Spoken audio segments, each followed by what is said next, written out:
శ్రీనివాస్ రెడ్డి గారు greater Hyderabad municipal corporation mayor Gadwal Vijayalakshmi గారు రాజ్యసభ సభ్యులు అనిల్ కుమార్ యాదవ్ గారు స్థానిక శాసనసభ్యులు మీ అభిమాన నాయకుడు శ్రీ గణేష్ గారు అదే విధంగా శాసన మండలి సభ్యులు మిర్జా రిబుజుల్ అవేంది గారు అదే విధంగా ఎమ్మెల్సీ మిర్జా రహమల్ అలీ బేగ్ గారు డిప్యూటీ మేయర్ శ్రీలత శోభన్ రెడ్డి గారు అదే విధంగా మాజీ కేంద్ర మంత్రివర్యులు వేణుగోపాలాచారి గారు వేం నరేందర్ రెడ్డి గారు అదే విధంగా ఐటీ విభాగానికి సంబంధించిన ముఖ్య అధికారులు మున్సిపల్ శాఖకు సంబంధించిన ముఖ్య అధికారులు ప్రభుత్వం యొక్క అధికారులు కంటోన్మెంట్ ప్రజలందరూ ఈ ప్రారంభోత్సవ కార్యక్రమంలో పాల్గొని ప్రభుత్వం తీసుకురాబోతున్న ఒక మంచి ఆలోచనను ఫ్యామిలీ డిజిటల్ ప్రారంభంలో పాల్గొని ఇది ప్రజలకు అందుబాటులో తీసుకురావడానికి విచ్చేసినందుకు మీకు అందరికీ మనస్ఫూర్తిగా ధన్యవాదాలు తెలియజేస్తున్నా. మిత్రులారా, చాలా రోజుల నుంచి తెలంగాణ రాష్ట్రం వచ్చిన తర్వాత తెలంగాణలో తండాలలో గూడాలలో మారుమూల పల్లెల్లో పట్టణాలలో బస్తీలలో చాలామంది మా కుటుంబంలో సభ్యులు పెరిగినరు, వాళ్ళకి రేషన్ కార్డు కావాలి, రేషన్ కార్డు ఉంటేనే ప్రభుత్వ సంక్షేమ పథకం వస్తుంది అని చెప్పి 10 సంవత్సరాలు చెప్పులు అరిగేలా ప్రభుత్వ కార్యాలయాలు చుట్టూ తిరిగి వేసారి గత ప్రభుత్వం చంద్రశేఖరరావు గారి కుటుంబం ఉంటే మా కుటుంబానికి రేషన్ కార్డు రాదు అన్న ఆలోచనతోటి మీరు వాళ్ళను ఓడించి కాంగ్రెస్ పార్టీని ఇందిరమ్మ రాజ్యాన్ని అధికారంలోకి తీసుకొచ్చింది. అధికారంలోకి వచ్చిన మేము బాధ్యతాయుతంగా ప్రతి పేదవాడికి రేషన్ కార్డును అందించాలన్న ఆలోచనతోని వివిధ రాష్ట్రాలలో తీసుకుంటున్న నిర్ణయాలు అమలు చేస్తున్న విధానాల మీద అధికారిక బృందాలను పంపించి మంత్రివర్గ ఉపసంఘాన్ని ఏర్పాటు చేసి మెరుగైన విధానాన్ని తెలంగాణ ప్రజలకు అందించాలి అని ఒక నిర్ణయం తీసుకున్నాం. ఈ అన్ని విధానాలను పరిశీలించిన తర్వాత అది రాజస్థాన్ కావచ్చు, హర్యానా కావచ్చు, మహారాష్ట్ర కావచ్చు, కర్ణాటక కావచ్చు, వివిధ రాష్ట్రాలలో జరుగుతున్న అమలవుతున్న విధానాలను తెలంగాణ రాష్ట్రంలో గతంలో అమలు చేసిన విధానాలను అన్నిటిని కూడా అంచనా చేసి సరిపోల్చి చూసి ఒక నూతన విధానాన్ని ఈరోజు పైలట్ ప్రాజెక్ట్ కింద మనం ప్రారంభించినాం. ఇవాళ కొన్ని పత్రికలలో రాస్తున్నారు రేషన్ కార్డుల విధానాన్ని ఉపసంహరించుకున్నారని. ఈ పత్రికలకు మరి ఎవరు చెప్తారో నాకైతే తెలీదు, కానీ వాళ్ళకి రేషన్ కార్డుకి ఈరోజు ప్రవేశపెడుతున్న ఫ్యామిలీ డిజిటల్ కార్డుకి తేడా తెలియకపోవడం దురదృష్టకరం.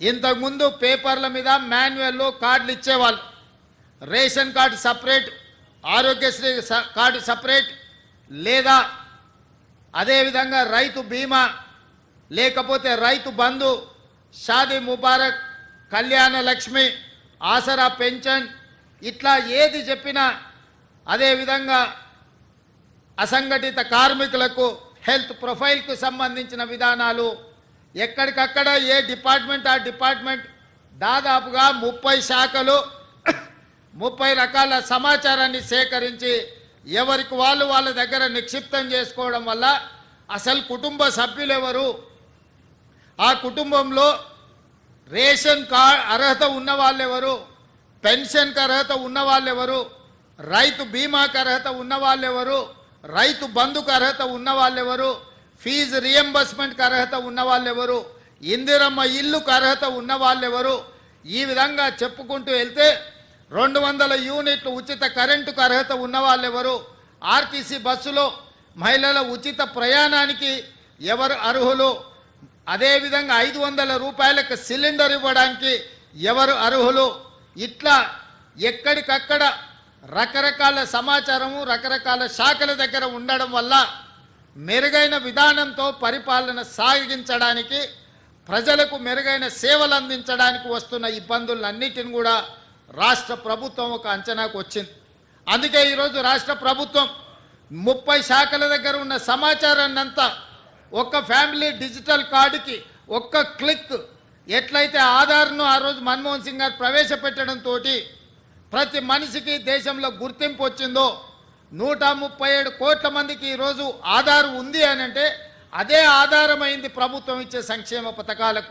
అట్లాంటి ఆధార్ను ఇంకా మెరుగుపరిచి ఈరోజు ఫ్యామిలీ డిజిటల్ కార్డు రూపంలో ప్రతి కుటుంబానికి అర్హత కలిగిన వాళ్లకు అన్ని సంక్షేమ పథకాలను అందుబాటులోకి తీసుకురావాలని ఒక్క క్లిక్తో సమాచారం అంతా సంక్షిప్తంగా ఉండి ప్రభుత్వ శాఖలలో ఉండే అధికారులకు అందుబాటులో ఉండాలని ఇవాళ ఈ విధానాన్ని ప్రవేశపెట్టినాం. ఈరోజు ఈ family digital card 1 nation 1 ration ఏదైతే ఉన్నదో ఆ విధానంలో భాగంగా 1 స్టేట్ 1 కార్డ్, తెలంగాణ రాష్ట్రంలో ప్రతి కుటుంబానికి ఒక గుర్తింపు కార్డునివ్వాలి. ఆ గుర్తింపు కార్డులో వాళ్ళకు అందుబాటులోకి తీసుకొచ్చిన సంక్షేమ పథకాలన్నిటిని కూడా డిజిటలైజ్ చేసి కంప్యూటర్లో పొందుపరిచి ఏ శాఖ కావాలన్నా వాటిని చూడడానికి అర్హులైన వాళ్ళందరికీ సంక్షేమ పథకాన్ని అమలు చేయాలని ఈ విధానాన్ని తీసుకొచ్చినాము. ఇవాళ ఈరోజు ప్రవేశపెడుతున్న ఫ్యామిలీ డిజిటల్ కార్డు, ఇదే రేషన్ కార్డు, ఇదే మీ ఆరోగ్యశ్రీ కార్డు, ఇదే మీ రైతు బీమా కార్డు, ఇదే మీ ఫీజు రియంబర్స్మెంట్ కార్డు, ఇదే మీ ఇందిరమ్మ ఇల్లుకు అర్హత, ఇదే మీకు కళ్యాణ లక్ష్మిని పొందడానికి అర్హత వస్తుంది. ప్రతి సంక్షేమ పథకం 200 యూనిట్లు ఉచిత కరెంటు కావచ్చు, ఆర్టీసీ బస్సు ఉచిత ప్రయాణం కావచ్చు, ఈ రకంగా రాష్ట్ర ప్రభుత్వం అమలు చేస్తున్న ప్రతి సంక్షేమ పథకాలను ఇందులోకి తీసుకొచ్చి అన్ని రకాలుగా మీ కుటుంబాలకు ఈ కార్డు ఒక రక్షణ కవచం కల్పించడానికే ఈ ఫ్యామిలీ డిజిటల్ కార్డుని రాష్ట్ర ప్రభుత్వం తీసుకొచ్చింది. ఇదే కాదు, ఈరోజు చాలామంది నన్ను కలుస్తున్నారు, అయ్యా మా పిల్లగాడికి పెళ్ళి అయింది, మా ఇంటికి కోడలు వచ్చింది, మా పిల్లగాడికి కూడా సపరేట్ రేషన్ కార్డు కావాలి, ఎందుకంటే వాడి కుటుంబం సపరేట్ అయిపోయింది, గతంలో పెళ్లి కానప్పుడు తల్లిదండ్రులుగా మా దగ్గర ఉన్నాడు, ఇప్పుడు మా అబ్బాయికి పెళ్ళి అయింది, అతనికి కూడా ఒక రేషన్ కార్డు కావాలంటారు. మరి ఏ విధంగా దీన్ని వాళ్ళకి ఇవ్వాలి, ఇచ్చిన సంగతి వాళ్ళకి ఎట్లా తెలవాలి? అదేవిధంగా కొన్ని కుటుంబాలలో వయసు మీద పడిన వాళ్ళు చనిపోతే వాళ్ళ వివరాలు తొలగించడానికి ఒక సమస్య అవుతున్నది. అదేవిధంగా సక్సెషన్ సర్టిఫికెట్, కుటుంబంలో పెద్ద చచ్చిపోయినప్పుడు చనిపోయిన సర్టిఫికెట్ తీసుకెళ్ళి రెవెన్యూ డిపార్ట్మెంట్కి వెళ్ళి ఆస్తులు విరాసత్ చేసుకోవాలంటే, వాళ్ళ పిల్లలకు బదిలీ చేయాలంటే కూడా అదొక పెద్ద ప్రక్రియగా మారి ఈరోజు పేదలకు ఒక ఇబ్బందికరంగా తయారై ప్రభుత్వ ఆఫీసులో చుట్టూ తిరగాల్సిన పరిస్థితి వచ్చింది. అందుకే ఈరోజు వీటన్నిటిని దృష్టిలో పెట్టుకొని మీ ఇంటికి కొత్త కోడలు వచ్చినా, లేదా మీ అమ్మాయి పెళ్ళై అత్తగారింటికి వెళ్ళినా, మీ అమ్మాయి ఒక ఇంటి కోడలైనప్పుడు ఇంకొక ఇంటి అమ్మాయి మీ ఇంటి కోడలైనప్పుడు ఈ వివరాలన్నిటిని కూడా కంప్యూటరైజ్ చేస్తే మీరు సింపుల్గా ఆఫీస్కి వెళ్తే ఆ వివరాలు పొందుపరిస్తే ఆటోమేటిక్గా మీకు రేషన్ కార్డులో వాళ్ళ వివరాలన్నీ కూడా పొందుపరచడం జరుగుతుంది. తద్వారా రేషన్ కావాలన్నా, ఆరోగ్యశ్రీ కార్డు కావాలన్నా, మీ చదువుకునే పిల్లలకు ఫీజు రియంబర్స్మెంట్ రావాలన్నా ఈ కార్డు సంపూర్ణంగా ఉపయోగపడుతుంది. ఇదే కాదు, రాజీవ్ ఆరోగ్యశ్రీ లేదా ముఖ్యమంత్రి సహాయ నిధి నుంచి మీ వైద్యానికి మీరు సహాయం పొందుతున్నారు. ఒకసారి మీరు హాస్పిటల్కి వెళ్ళి అన్ని వైద్య పరీక్షలు చేయించుకుంటే వాళ్ళు కాగితాల మీద రాసిస్తున్నారు. ఆ కాగితాలు తెచ్చి పేదవాడు ఇంట్లో పెట్టుకుంటే అవి ఎక్కడో పోతున్నాయి, లేదా వర్షం వచ్చి తడిసిపోతున్నాయి. మీకు అంతకంటే ముందు ఏ రకమైన వైద్య పరీక్షలు చేసిండ్రో ఆ వివరాలు ఎక్కడ దొరకడం లేదు. దాంతో మళ్ళీ మీరు హాస్పిటల్కి వెళ్ళినప్పుడు మళ్ళీ మొదటి నుంచి మీకు వైద్య పరీక్షలు చేయాల్సి వస్తుంది. దీంతో మీ ఖర్చుల భారం పెరుగుతుంది. అందుకే ఈరోజు మీకు ఇచ్చే ఈ ఫ్యామిలీ హెల్త్ కార్డులో మీ హెల్త్ డిజిటల్లో మీకు సంబంధించిన వివరాలన్నిటిని కూడా అందులో పొందుపరిస్తే మీరు డాక్టర్ దగ్గరికి వెళ్ళినప్పుడు ఈ కార్డు ఇస్తే మీ గతంలో ఏ వైద్యం అందింది, ఏ మాత్రలు మీరు వాడినరు, ఏ సర్జరీ మీకు జరిగింది, రేపు భవిష్యత్తులో మీకు ఏ రకమైన వైద్యాన్ని అందించాలనేది కూడా ఆ డాక్టర్లకు సులభంగా అర్థమవుతుంది. అందుకే ఈరోజు ఇదే కాదు, చాలామంది గ్రామాలలో రేషన్ కార్డు తీసుకుంటున్నారు, కానీ పని కోసము ఉపాధి కోసం పట్టణాలకు వస్తున్నారు. రేషన్ కార్డు ఏమో ఊర్లు ఉంటుంది, రేషన్ ఊర్లో తీసుకోవాల్సి వస్తుంది. మీరేమో పట్టణాలలో నివాసం ఉంటురు, దాంతో ప్రభుత్వం ఇచ్చే రేషన్ కూడా మీకు సరైన విధంగా అందుబాటులోకి వస్తలేదు. ఇప్పుడు ఈ ఫ్యామిలీ డిజిటల్ కార్డు వచ్చిన తర్వాత రాష్ట్రంలో ఏ కొనకున్నా, ఎక్కడ మీకు రేషన్ కార్డు ఉన్నా, మీరున్న ప్రాంతంలో ఒక నెల ముందు చెప్తే ఆ స్థానిక రేషన్ షాప్కి వెళ్ళి మీకు కావాల్సిన రేషన్ సరుకులు మీరు తీసుకోవచ్చు ఈ డిజిటల్ కార్డు రావడం వల్ల. ఈరోజు పేదలకు ఎలాంటి ఇబ్బంది కలగొద్దు, పేదలను అన్ని రకాలుగా సహాయం అందించాలి, పేదలని ఆదుకోవాలి, పేదలకు సులభతరమైన సాంకేతిక నైపుణ్యంతో కూడుకున్న ఫ్యామిలీ డిజిటల్ కార్డు ఇవ్వాలనేది మా ప్రభుత్వ లక్ష్యము. అందుకే ఈరోజు ఇది అమలు చేసేటప్పుడు, అమలు చేస్తున్నప్పుడు ఏమైనా ప్రాక్టికల్ ప్రాబ్లమ్స్ ఏమైనా వస్తాయేమో అని చెప్పి ఈరోజు పైలట్ ప్రాజెక్టు కింద తీసుకోవడం జరిగింది. ప్రతి శాసనసభ నియోజకవర్గంలో 2 ప్రాంతాలను తీసుకున్నాము. 119 అసెంబ్లీ నియోజకవర్గాలలో 238 కేంద్రాలలో ఆ గ్రామ పంచాయతీలు కావచ్చు, వార్డులు కావచ్చు, వాటిల్లో ఈ కార్యక్రమాన్ని పైలట్ ప్రాజెక్టుగా చేపట్టినాం. తద్వారా అమలు చేసేటప్పుడు కుటుంబాలు ఎదుర్కొంటున్న సమస్యలేంది, పేదవాళ్లకు వస్తున్న ఇబ్బందులేంది, ఈ ఇబ్బందులను ఏ విధంగా అధిగమించవచ్చో పాత 10 ఉమ్మడి జిల్లాలకు సీనియర్ 10 మంది ఐఏఎస్ ఆఫీసర్లను నియమించడం జరిగింది.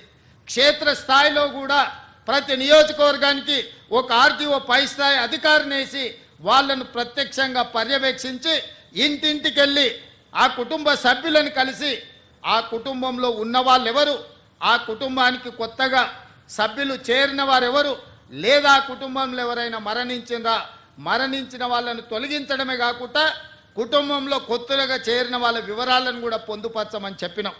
కొన్నిసార్లు పట్టణాలలో రెంటెడ్ హౌస్లో ఉంటాం, మనం కొంతకాలమైనాక ఆ ఇల్లు ఖాళీ చేసిపోతాం, అక్కడ మన కార్డు ఉంటుంది, మనం మారిన దగ్గర తీసుకుందామంటే మనకి ఇబ్బందికరమైన పరిస్థితి. పట్టణాలలో ఇది బస్తీలలో చాలా ఎక్కువ ఎదుర్కొంటున్న సమస్య. అందుకే మీరు మారినప్పుడు ప్రభుత్వ కార్యాలయానికి వెళ్ళి మా అడ్రస్ మారిందంటే డిజిటల్ కార్డులో అడ్రస్ మారుస్తే ఆటోమేటిక్గా మీరు చేరిన దగ్గర మీకు కావాల్సిన రేషన్ కానీ లేకపోతే 200 యూనిట్ల ఉచిత కరెంటు లాంటివి మీరు వీటి అన్నిటిని కూడా వినియోగించుకోవచ్చు.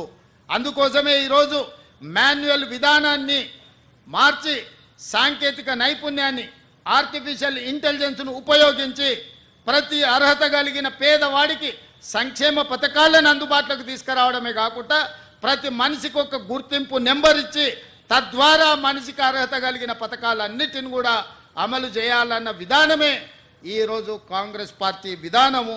అందుకే ఈ కుటుంబానికి ముఖ్యంగా కాంగ్రెస్ పార్టీకి మహిళలకు ఇచ్చే ప్రాధాన్యత మీకు తెలుసు. ఆనాడు ఇందిరమ్మ కావచ్చు, నేడు సోనియమ్మ కావచ్చు, కాంగ్రెస్ పార్టీ పెద్దలుగా మహిళలు ఉన్నప్పుడే సంక్షేమ పథకాలు అమలు చేసినాం. అందుకే ఈరోజు ఈ ఫ్యామిలీ డిజిటల్ కార్డులో కుటుంబ పెద్దగా మహిళలనే ముందు పెట్టినాము. మహిళ చేతిలో కుటుంబ పెత్తనం ఉన్నప్పుడే ఆ కుటుంబం బాగుపడుతుంది, ఆ కుటుంబానికి వచ్చిన సంక్షేమ పథకాలు అమలు జరుగుతాయని విశ్వసించి ఈరోజు కుటుంబ పెద్దగా ఆ కుటుంబంలో ఉన్న పెద్ద మహిళను కుటుంబ పెద్దగా ఈరోజు పొందుపరిచినాము. మహిళలకు మేము ఇస్తున్న ప్రాధాన్యత ఆర్టీసీ బస్సులో ఉచిత రవాణా సౌకర్యమే కాదు, ఈరోజు ఇండ్ల పట్టాలు ఇవ్వాలన్నా మహిళల పేర్ల మీదనే ఇస్తున్నాం, ఇందిరమ్మ ఇండ్లు ఇవ్వాలన్నా మహిళల పేరు మీదనే ఇస్తున్నాం. ఇవాళ ఈ ఫ్యామిలీ డిజిటల్ కార్డు కూడా మహిళనే కుటుంబ పెద్దగా పెట్టి మీ వివరాలన్నిటిని కూడా నమోదు చేస్తున్నాం. కాబట్టి ఈరోజు ఈ విధానాన్ని ప్రతి ఒక్కరూ ఉపయోగించుకోవాలి. ప్రతి వాళ్ళు ఈ సిస్టంలోకి వచ్చి మీరు నమోదు చేయించుకుంటే మీకు ఫ్యామిలీ డిజిటల్ కార్డు వస్తుంది. ఈ అమలు చేసే క్రమంలో ప్రతిపక్షాలకు కూడా నా సూచన, ఏది పడితే అది వాగుడు, లేకపోతే మీరు తప్పులు, మీరు అప్పులు పోయినానే చేసినవి రెండే. ఒకటి అడ్డగోలుగా తప్పులు చేసిండు, 2 విపరీతంగా అప్పులు చేసిండు. ఈ తప్పులతోని అప్పులతోని రాష్ట్రం నిండా మునిగింది. ఇవాళ మేము ఏదో దాన్ని సరిదిద్దుదామని 69,000 కోట్ల అప్పుతో తెలంగాణ రాష్ట్రానికి చేతికి అప్పచెప్తే 7 లక్షల కోట్ల రూపాయలు అప్పులు చేసింది. ఇక దత్తమ్మ చెప్తాడు కంటోన్మెంట్లో నేను అంతా చేసినాను. ఎవరే నేను ఎంపీగా ఉండి 5 ఏళ్ళు కొట్లాడి నేను ముఖ్యమంత్రి అయినాక కంటోన్మెంట్ ప్రజల్ని మున్సిపాలిటీలో కలపాలని ఆర్డర్ పట్టుకొచ్చింది నేను. మీ తాత తెచ్చిండా? ఎలివేటెడ్ కారిడార్ ఆర్మీ ప్రాంతంలో రోడ్లు ఇబ్బంది జరిగి ఈ ప్రాంతం పెండింగ్ ఉంటే భూమికి భూమి బదలాయింపు కింద ఇచ్చి ఆర్మీతో నేను మాట్లాడి రాజ్నాథ్ సింగ్ నేను కలిసి ఎలివేటెడ్ కారిడార్లకు దాదాపుగా 194 ఎకరాల భూమిని బదలాయింపజేసి ఈ కంటోన్మెంట్ ఎదుర్కొంటున్న ట్రాఫిక్ సమస్యను శాశ్వతంగా పరిష్కరించడానికే ఎలివేట్ కారిడార్స్ కోసం మనం అనుమతి తీసుకొచ్చినాం. ఇవాళ ఇక్కడ చాలామంది రక్షణ శాఖకు సంబంధించిన భూములల్లో ఇండ్లు కట్టుకున్నారు పేదోళ్ళు. ఇవాళ వాళ్ళకు ఓటర్ లిస్టులో కంటోన్మెంట్ ఎలక్షన్ ఉంటే వాళ్ళకు ఓటర్లలో పేరు లేదు. వాళ్ళు కనీసం ఓటు హక్కు కూడా తీసుకురాలేదు. 10 ఏళ్ళు ముఖ్యమంత్రిగా ఉండి 10 ఏళ్ళు రాష్ట్రంలో అధికారం చెలాయించి ఇవాళ అందుకే వాళ్ళకి శాశ్వతమైన ఓటు హక్కు తీసుకురావాలంటే ఈ రక్షణ శాఖ భూమిని తెలంగాణ రాష్ట్ర ప్రభుత్వం బదిలీ చేసుకొని తెలంగాణ రాష్ట్ర ప్రభుత్వం రక్షణ శాఖకు ఆల్టర్నేట్ ల్యాండ్ ఇచ్చి ప్రత్యామ్నాయంగా భూమినిచ్చి భూమిని బదలాయించి ఈ ప్రాంతంలో ఉన్న పేదలకు ఇళ్ళ పట్టాలు ఇవ్వాలని ఇవాళ మేము నిర్ణయం తీసుకున్నాం. ఇంతకుముందు మిత్రుడు శ్రీ గణేష్ అదే అంశాన్ని నా దృష్టికి తీసుకొచ్చాడు. మా రెవెన్యూ శాఖ మంత్రి గారు నాకు చెప్తున్నారు, అన్న ఎంత భూమి అయినా బదలాయించు వాళ్ళందరికీ పట్టాలు ఇవ్వాలి అని. ఇవాళ ఇట్లాంటి మంచి కార్యక్రమాలు తీసుకొని మేము ముందుకు వస్తుంటే వాటి మీద సూచనలు చేయకుండా వాటి మీద మాట్లాడకుండా ఇవాళ ఏదేదో మాట్లాడుతున్నాడు. ఆయన మాటలకు మీకు అందరికీ అర్థమై ఉంటుంది. అధికారం కోల్పోవడంతో విచక్షణ కూడా కోల్పోయింది. ఏం మాట్లాడుతున్నాడో ఎందుకు మాట్లాడుతున్నాడో నాకైతే అర్థం కాలే. 10 ఏళ్ళు మీరు ఉన్నారు, 10 ఏళ్ళు ఏలినరు, నిరుద్యోగుల ఉసురు పోసుకున్నారు, మీ ఉద్యోగం వాళ్ళు ఊడగొట్టారు. ఈ ప్రభుత్వం వచ్చినాక 90 రోజుల్లో 30,000 ఉద్యోగాలు ఇదే ఎల్బీ స్టేడియంలో ఒక్కొక్కరికి పేరున పిలిచి వాళ్ళకు ఉద్యోగాలు ఇచ్చింది ప్రభుత్వం కాదా? మరో 35,000 ఉద్యోగాలు ఈ డిసెంబర్ లోపల ఇవ్వాలని నిన్నగాక మొన్న 11,062 మంది టీచర్ ఉద్యోగాల ఫలితాలు ప్రకటించి రేపు 9 తారీఖు నాడు అదే ఎల్బీ స్టేడియంలో పేదలకు విద్య చెప్పే ఈరోజు టీచర్ల నియామకాలు ప్రభుత్వం చేపట్టబోతుంది. అదేవిధంగా వైద్య రంగంలో వేలాది మంది పోస్టుల పారామెడికల్ సిబ్బందిని మన ప్రభుత్వం వచ్చినాక నియమించింది. ఇవాళ ఒక్కొక్క సమస్యను పరిష్కరించుకుంటూ హైదరాబాద్లో ట్రాఫిక్ సమస్యను పరిష్కరించుకుంటూ హైదరాబాద్కు వచ్చిన వరదల్ని పరిష్కరించుకుంటూ హైదరాబాద్ కూరుకుపోతున్న బురదలో నుంచి నగరాన్ని కాపాడాలని ఒక మంచి ఆలోచనతోని ముందుకు వస్తే దాని మీద కూడా బురద జల్లుకుంటూ తిరుగుతున్నారు బామర్దులు. నేను అంటున్న కిరాయి మనుషులతో మీరు చేసే హడావిడి తెలంగాణ సమాజం నిశ్చితంగా గమనిస్తుంది. ఇవాళ పేదలకు అన్యాయమైందని ఏడుస్తున్నారు కదా. ఈ తెలంగాణ రాష్ట్రాన్ని దోసుకున్న నిధులు మీ పార్టీ ఖాతాలో 1,500 కోట్లు ఉన్నాయి.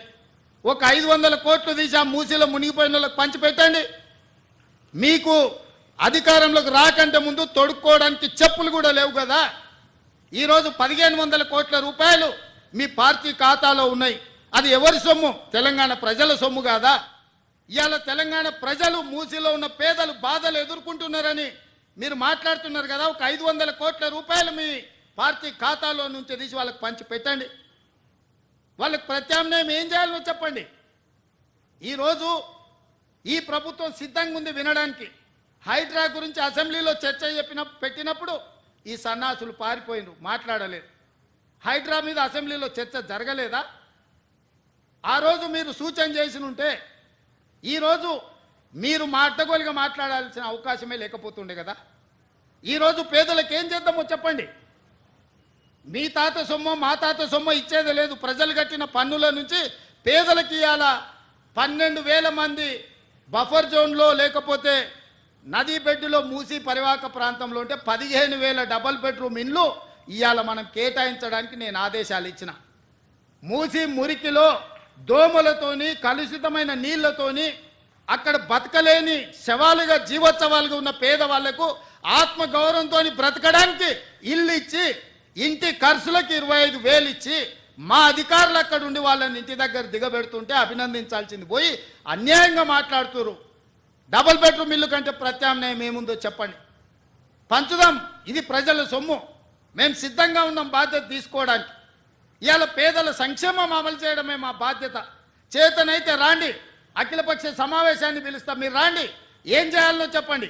ఏది చేసినా వద్దనడం, మీ చేతగాని తనాన్ని కప్పిపుచ్చుకోవడానికి మమ్మల్ని ఏ ప్రయత్నం చేయొద్దనడం ఇది సమంజసమాన్ని నేను అడుగుతున్నా.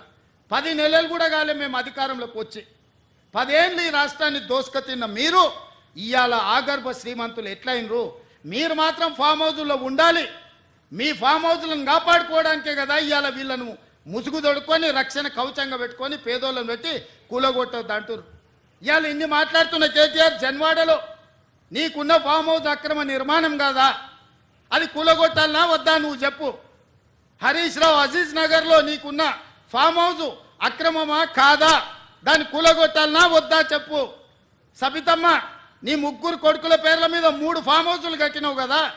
నువ్వు సబితమ్మ లేక పేద